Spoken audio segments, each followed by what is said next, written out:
Jersey বদল করে সিপিএমের তোলাবাজরা এখন তৃণমূল, বললেন সুকান্ত মজুমদার। দক্ষিণ দিনাজপুরের কুমারগঞ্জে রামহরি মোড়ের পরিবর্তন যাত্রা সভায় একযোগে সিপিএম তৃণমূলকে নিশানা করলেন বালুরঘাটের সাংসদ তথা কেন্দ্রীয় প্রতিমন্ত্রী সুকান্ত মজুমদার। তিনি বলেন, 2011 সালে বাংলায় পরিবর্তন হয়েছে, লাল ঝান্ডা সরে তৃণমূলের ঝান্ডা এসেছে। সুকান্ত মজুমদারের দাবি, আগে যারা সিপিএমের হয়ে তোলাবাজি মস্তানি করতেন তারাই রাতারাতি এখন তৃণমূল হয়ে গেছে।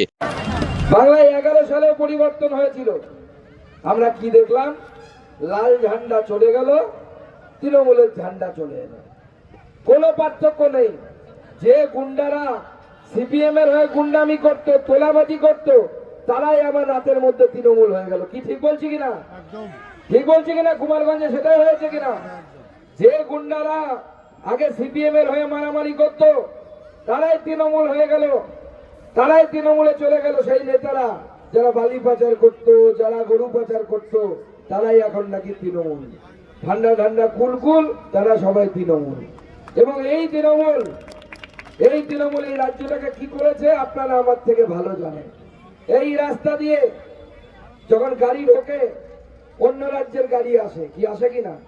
সবাইকে দাদন কাটতে অন্য রাজ্যে নিয়ে যায় কিনা? এই সামনের রাস্তাটা দিয়ে ঢোকে, আমি দেখেছি। এই দিক দিয়ে ঢোকে, আমাদের গ্রামগুলো পড়ুয়া শূন্য হয়ে যাচ্ছে, ছেলেরা নেই, যুবক ছেলেরা, জোয়ান ছেলেরা গ্রামে কেউ থাকতে পারছে না। হিন্দু হোক, মুসলমান হোক, কারো বাড়িতে জোয়ান ছেলে নেই। মা বাবার যখন মরার সময় হচ্ছে, মুখে জল দেওয়ার জন্য ছেলে মেয়ে কাউকে পাওয়া যাচ্ছে না, সবাই অন্য রাজ্যে, কাজ নেই এখানে। তাই বিজেপি ঠিক করেছে, আমার জেলার শুধু নয়, পশ্চিমবঙ্গের সব বেকার যুবকদের হাতে আমরা কাজ দেব। আর তার জন্য দরকার পরিবর্তন, আর সেই জন্য হচ্ছে এই পরিবর্তন যাত্রা। বিজেপি সেই জন্য পরিবর্তন যাত্রা নিয়ে বেরিয়েছে, আমরা সেই জন্য পরিবর্তন চাই। উন্নয়ন প্রসঙ্গে তিনি বলেন, আগামী দিনে দক্ষিণ দিনাজপুর জেলায় মেডিকেল কলেজ তৈরি হবে, কুমারগঞ্জ পর্যন্ত রেলের সম্প্রসারণ হবে। এটা আমাদের প্রতিশ্রুতি।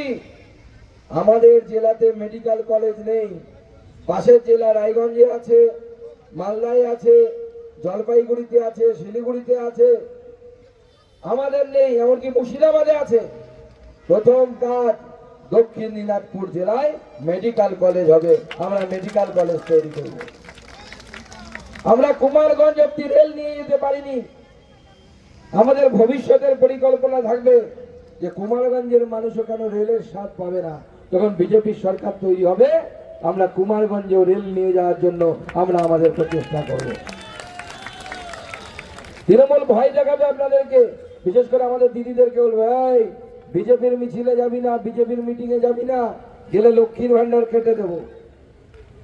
যারা ভয় দেখে, কি ভয় দেখায় কিনা তৃণমূল? হ্যাঁ, ভয় পাবেন না।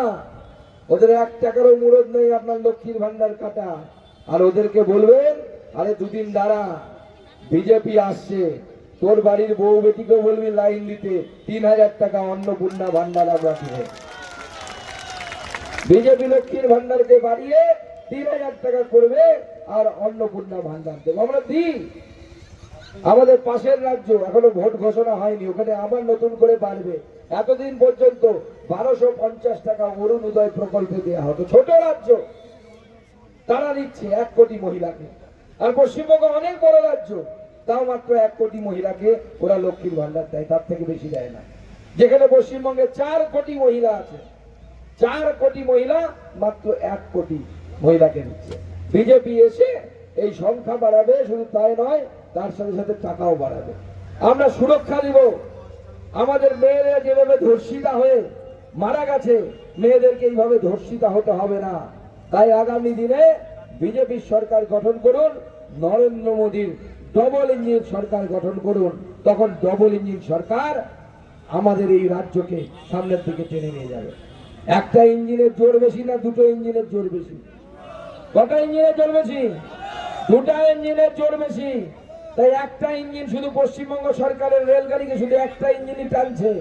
আর তৃণমূলের ইঞ্জিনের দম নাই, দম ফুরাই গেছে, দম নাই, শুধু ধোঁয়া বেড়াচ্ছে, কালো ধোঁয়া, আর কিছু পাওয়া যাচ্ছে না। তাই বিজেপির ডবল ইঞ্জিন সরকার চায়। একদিকে মোদী টানবে, আর একদিকে আমাদের মুখ্যমন্ত্রী টানবে।